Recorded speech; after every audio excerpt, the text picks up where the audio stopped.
무한공항 제주항공 참사, 어제가 일주기였습니다. 그런데 이 사건을 정쟁화하려는 움직임이 보여서 화가 납니다. 민주당 지역구라서 진상규명을 일부러 늦추고 이재명 대통령은 이것을 일부러 덮고 있다는 식으로 이야기합니다. 어느 쪽에서 이런 말이 나오겠습니까? 그런데 알고 보면 전혀 아닙니다. 국힘이 진상규명 법안 처리를 맡고 있다면 어떤 생각이 드십니까? 과장된 해석이 아닙니다. 실제 현실이 그렇습니다. 무한공항 여객기 참사 일주기를 맞아 이재명 대통령이 꺼낸 말은 두 가지였습니다. 하나는 사죄였고 다른 하나는 약속이 아니라 행동이었습니다. 2024년 12월 29일 오전 9시 3분쯤 전남 무안의 무안국제공항에서 181명이 탑승한 제주항공 여객기가 활주로를 이탈해 콘크리트 둔덕과 충돌했고 179명이 숨졌습니다. 가족을 만나러 여행을 마치고 출장을 끝내고 평범한 일상으로 돌아오려던 사람들이 순식간에 비극 한가운데로 사라졌습니다. 이재명 대통령은 그 시간을 감히 누가 잊을 수 있겠느냐고 적었고 어떤 말로도 위로가 될 수 없음을 알지만 국민의 생명과 안전을 지켜야 할 책무를 가진 대통령으로서 깊은 사죄의 말씀을 올린다고 했습니다. 거기서 멈추지 않고 항공철도사고조사위원회의 독립성과 전문성 강화를 적극 뒷받침하겠다고 했고 원인 규명에 최선을 다하겠다고 밝혔습니다. 유가족의 일상 회복을 최우선으로 삼아 심리, 의료, 법률, 생계까지 아우르는 종합지원을 빠짐없이 지속적으로 이행하겠다고 했습니다. 다시는 같은 비극이 반복되지 않도록 하는 것이 희생자들을 기리는 최소한의 도리라고도 했습니다. 책임져야 할 것이 분명히 책임을 지는 나라, 작은 위험도 방치하지 않는 나라를 만들겠다는 문장이 핵심이었습니다. 말이 아니라 구조를 바꾸겠다는 선언입니다. 이런 메시지가 나오는 날 송원석은 1년이 지나도 처벌받은 책임자는 아무도 없었다고 적었습니다. 진상규명은 반드시 이루어져야 한다는 말도 덧붙였습니다.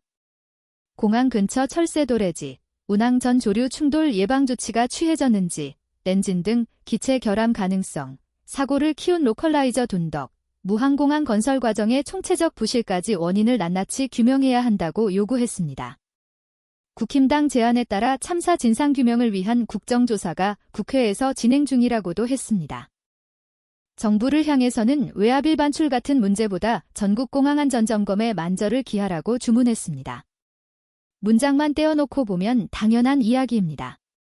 문제는 국힘당이 지금 실제로 무엇을 하고 있는지입니다. 말로는 진상규명과 책임자 처벌을 외치면서 손으로는 유가족과 국민이 요구하는 법과 제도를 가로막고 있다면 그건 진상규명이 아니라 진상규명 흉내입니다.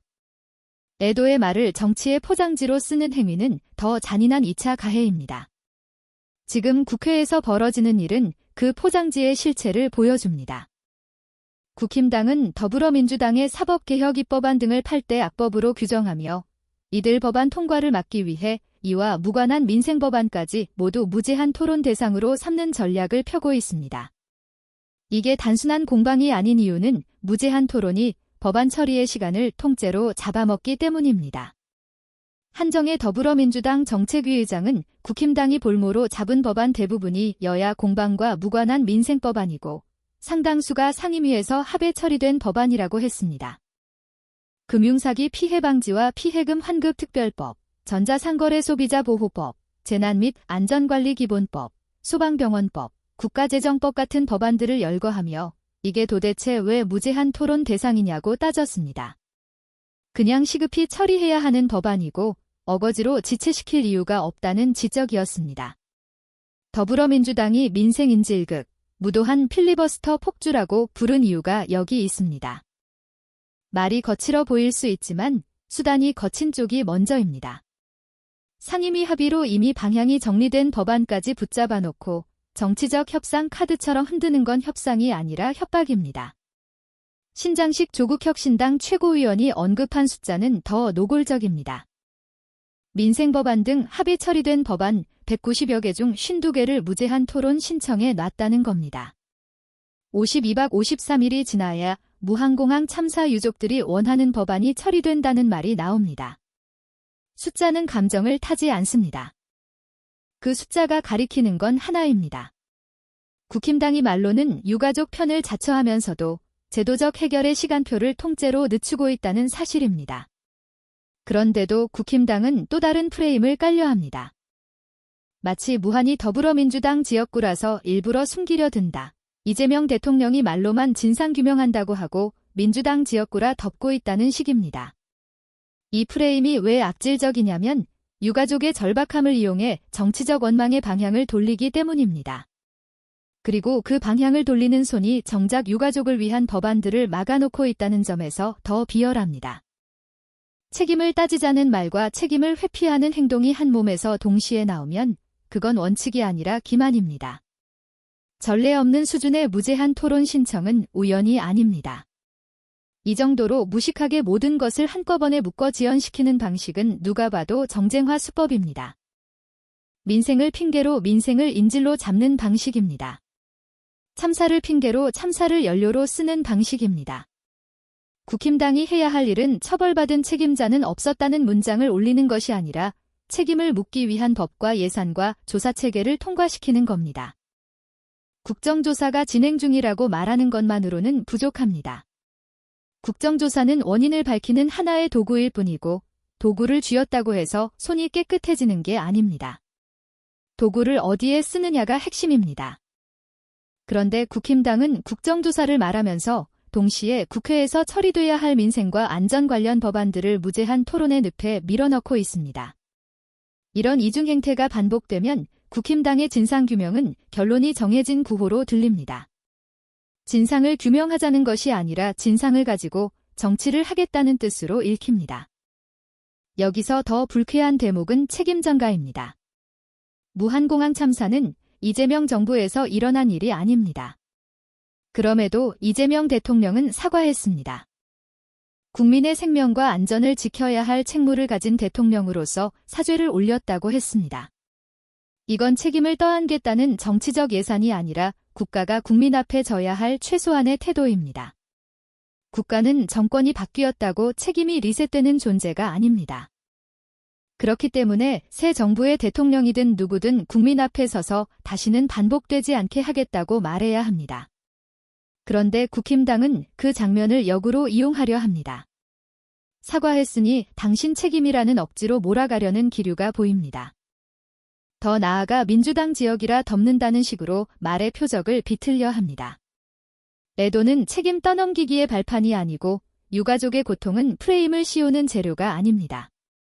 그런데 국힘당은 그 선을 쉽게 넘습니다. 애도를 정치적 방패로 만들고 유가족을 정치적 방망이로 바꿉니다. 이 순간 국힘당이 하고 있는 건 진상규명이 아니라 국민 이용입니다. 국힘당이 정말 참사의 원인을 규명하겠다면 가장 먼저 해야 할 일은 자신들이 벌이는 무제한 토론 폭주를 멈추는 겁니다. 안전과 재난 대응 체계를 강화하는 법안, 피해자 지원과 재발 방지에 연결되는 법안, 민생을 지키는 법안들이 상임위 합의로 올라왔다면 통과시키는 게 정상입니다. 그 위에서 국정조사를 통해 원인과 책임을 끝까지 파고들어야 합니다. 그런데 국힘당은 반대로 갑니다. 법안은 가로막고 말은 과장합니다. 그 결과는 뻔합니다. 유가족에게는 시간이 더 잔인해지고 국민에게는 피로감이 더 깊어집니다. 그리고 피로감이 깊어질수록 진실을 끝까지 밀고 가야 할 동력은 떨어집니다. 이 구조를 국힘당이 모를 리 없습니다. 그러니 지금 벌어지는 지연은 우연이 아니라 선택입니다. 선택의 결론이 유가족의 상처라면 그 선택은 정당화될 수 없습니다. 이재명 대통령이 말한 형식적 약속이나 공허한 말이 아닌 실질적 변화와 행동은 바로 이런 국면에서 시험대에 오릅니다. 책임을 묻자고 말하면서 책임을 묻게 될 시스템은 지연시키는 태도입니다. 이게 바뀌지 않으면 국힘당이 아무리 진상규명을 외쳐도 국민은 믿지 않습니다. 믿지 않는 이유는 간단합니다. 말과 손이 다르기 때문입니다. 유가족 앞에서 필요한 건 화려한 구호가 아니라 오늘 당장 통과되어야 할 법안과 내일 당장 돌아가야 할 조사체계입니다. 그 흐름을 가로막는 쪽이 누구인지가 이미 드러났다면 비판의 초점도 분명해야 합니다. 지금 참사를 정치에 끼워 맞추려는 국힘당의 시도는 멈춰야 합니다. 국민을 이용하지 말아야 합니다.